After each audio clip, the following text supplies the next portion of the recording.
Good morning. It's been a little while. I'm checking in today and I'm going to share something a little bit different with you.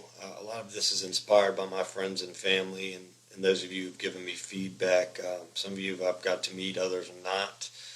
But I want to thank you first of all. This hopefully will be one of my most helpful videos.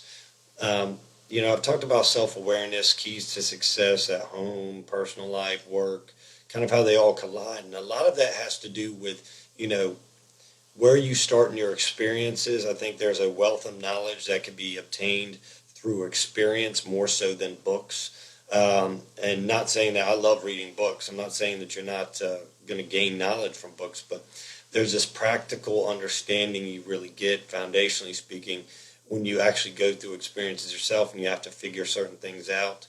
And again, you can have help. Many of us do. I've had help many times over my years from friends, families, the community. Kind of helping me understand my faults, my weaknesses, my strengths, and positives, negatives, everything across the board. So, in hindsight, I wanted to have a good video talking to you all to kind of help give you that more thorough idea of what self-awareness is and kind of how that could push us to resolve, bigger issues, not just, personal, at home, at work type issues. I'm talking about more communal issues like racism, problem with politics or problem with judgments. There's a million social issues we all have that we choose not to approach. We sweep them under the rug, whatnot. But a lot of that we don't realize starts internally with us. And a lot of that comes from our experiences and from our story. And kind of where we start from doesn't necessarily mean where we're going to finish. So I want to go on a positive note, and I want to kind of share my idea of using me as an example, because I could be both good and bad, to kind of highlight where you can start looking at your story and yourself and figuring out what pieces can you share, learn from, give others, grow yourself, grow the community, grow your opportunities, become more successful all the way around. So, in hindsight, many of you, we've talked little bits and pieces of my story. So I'm going to give you more of a well-rounded Cliff Notes version of my story, since I kind of jump back and forth on, pieces of where I grew from, what happened to me, kind of what makes me think the way I think.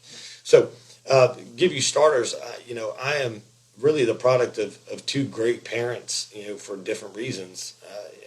My mom, is from upstate New York, which is, as my grandfather called it, God's country, because it's just nothing but fields and woods and, rivers and, just gorgeous country. But there wasn't a lot to do. My mom did not live in New York City, as a lot of people would think. New York City's busy and hustle bustle, but my mom actually lived in the country of New York, which, sounds funny, but many of you that live in the country of New York will realize exactly what my grandfather said is kind of somewhat true, because it's a gorgeous place up there. But my father, he came from Brunswick, Georgia, which is far south. It's exact opposite of my mother, and he grew up in a very, I would say it's a lower income, town, county that you could put. They've got a little Walmart there. They got a couple things. Closest thing that is gorgeous is St. Simon's and Jekyll Island. If you've never been down there, that's it's a gorgeous place, good family fun, and it's very close to Florida. But they still have a lot of dirt roads, train tracks, and kind of paper mills down there. So it kind of smells funky in the air, like very sulfuric in nature. But both coming from different backgrounds, they somehow end up meeting in Virginia, with my mother going to college here at William and Mary, and then my father coming up here for being in the Army, in the military. Hence my deep appreciation for the military. My dad was in the Vietnam War, served 2 tours, Purple Heart. He got a lot of awards, things I didn't find out until much later on in my life, because my dad wasn't keen on sharing it with me. But, overall, I grew up with great parents, solid upbringings, different economical times, different social time. But, both my parents were very grounded in some very simple moral philosophies that's kind of stuck with me to this day. Respect being number one. You got to respect yourself and respect others. That was something that my parents taught me very well at a young age. Now, not saying that I didn't screw that up many a times and disrespect many people.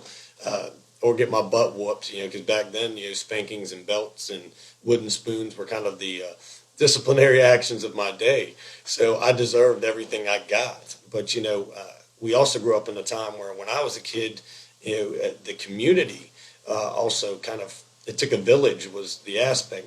My dad after the military became a tugboat captain while my mom was a school teacher for the city of Newport News. Um, my dad was gone 30 days at a time, home for 2 weeks. So you get your lessons in short, quick increments with my father and spend a lot more time around my mother, which, not going to complain. It wasn't a bad thing, but I grew up with a very understanding of loving all people. We had such the interesting Thanksgivings. I tell the story all the time is that I have my family aspect and my communal aspect to you and to my friends, my family, and everybody out there because of my parents. We have good friends and family that we consider family. We would have our Thanksgivings, it was like a multicultural event.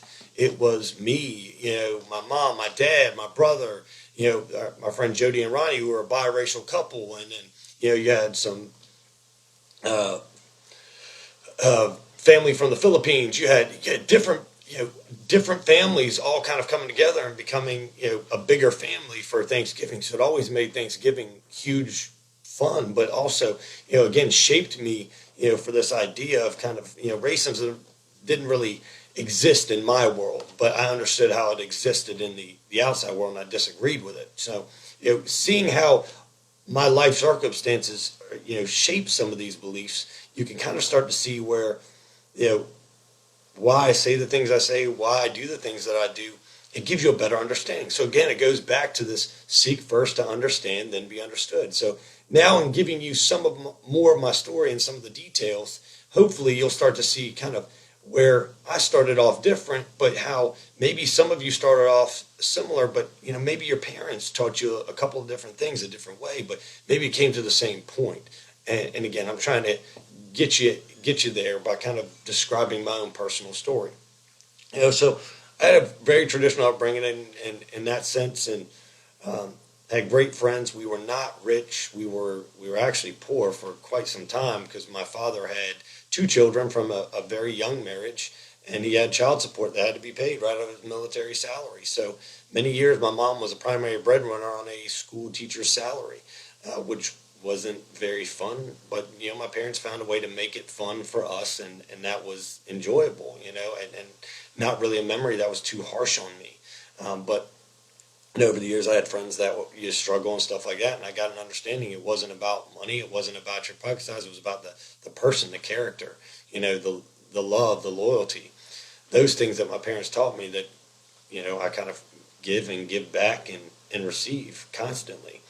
But it came a turning point in my life where, as I've said, my father passed away, and when he passed, it was all of a sudden. It was not.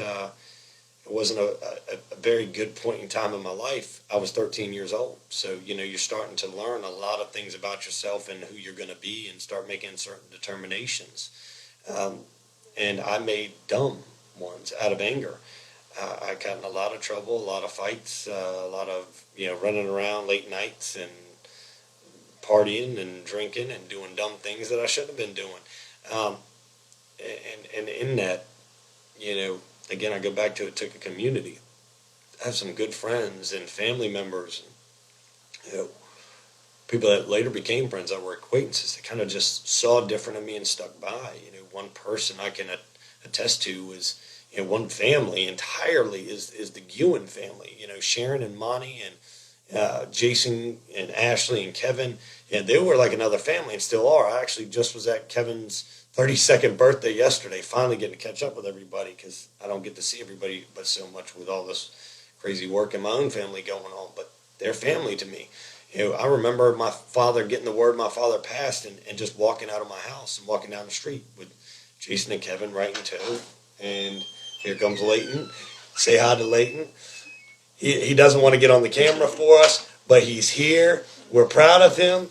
He got 3 written offers this past weekend. I'm sorry to kind of verge off subject, but I'm very proud of him. 24 years old, killing real estate. Anyways, he's that's my brother from another mother. This is like family to me. He's like little brother that I love to punish, and deal with, and you see how he's smiling at me because he just really doesn't want to be on the camera, but I love him to death. And I just had to have this happen because he just walked through the door. But anyways, I'll get back to the subject and we'll leave Leighton alone. But anyways, back to what I was saying with Kevin and Jason and them, and as you can see, like with Leighton, I developed this family atmosphere from when I was young, and their family.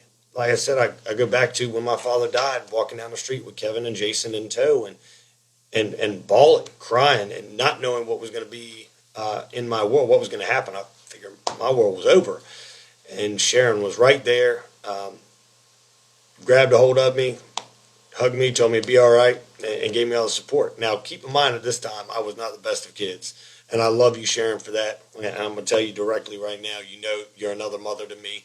Again, it took a village. Like you and Diana Donnelly, you're out there. I love you to death. Miss Libby Garrett, you're the same thing. My own mother, you have the steel patience. You're the rock star. You deserve an award for dealing with my crap all those years.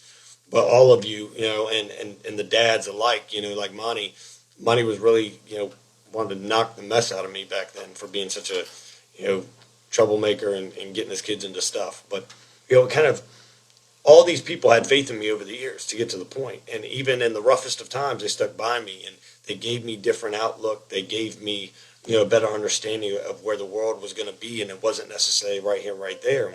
They encouraged me to do the right things, think a little bit differently, start reading and start writing. And all things, again, we all hear and we kind of, throw to the side. But the whole point of this, really getting a good understanding of who you are, where you come from, doesn't mean that's where you're going to end up. Again, if you would have asked these people where I would be today, it probably wouldn't be right here, right now, successful with a family, giving back and trying to do as much for everybody else as has been done for me. So you can use it any way you want. You can use it as an excuse to say, hey, I'm not going to do anything. My life is over. And no matter where you come from, what bad circumstance you started underneath, you can rise above it. Use it as gasoline, not as, kind of water to the fire. Use it as gasoline to the fire. Get yourself heated up. Go out there and do something positive. Do something good with it. Realize that there are many people out there today that have grown up with bad circumstances that have, turned their life around and done great things. Look at Oprah. Look at Will Smith. Look at, golly, there's so many people I can't even account for. These are just two names that pop off just because I was just reading them recently. But Gary Vaynerchuk didn't come up with the greatest of circumstances, and now he's had better than others. But again, it's all relative.